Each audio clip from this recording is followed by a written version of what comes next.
पंढरपूरमध्ये माघ शुद्ध एकादशी सोहळा 8 फेब्रुवारीला असून माघ यात्रा कालावधीमध्ये पंढरपूरमध्ये विठ्ठल रुक्मिणीच्या दर्शनासाठी 5 लाख भाविक येणार असल्याचा अंदाज प्रशासनाकडून व्यक्त करण्यात येणार आहे।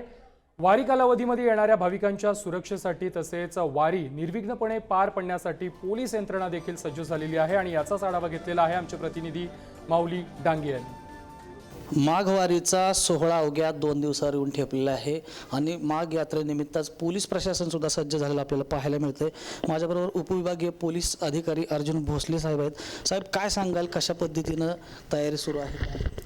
माघवारी 2025च्या अनुषंगानं पोलीस खात्याचा जो बंदोबस्त तैनात करण्यात येणार आहे त्यामध्ये 2 DYSP, 13 PI, 71 API PSI, 800 police अंमलदार आणि 600 होमगार्ड तसेच एक RCP, घातपात तपासणीसाठी 2 पथके अशी तैनात करण्यात येणार आहेत। वाहतूक नियमनासाठी आज संध्याकाळपासून म्हणजे रात्री 12 वाजल्यापासून जड वाहतूक नियमन आणि इतर शहरांतर्गत आणि शहराच्या बाहेर नियमनासाठी आदेश केलेला आहे।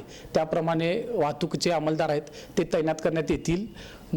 सर्वसाधारणपणे 15 पार्किंगची ठिकाणं निर्धारित करण्यात आलेली आहेत। त्या ठिकाणी भाविकांनी आपली वाहनं पार्क करावीत असं त्यांना आव्हान आहे।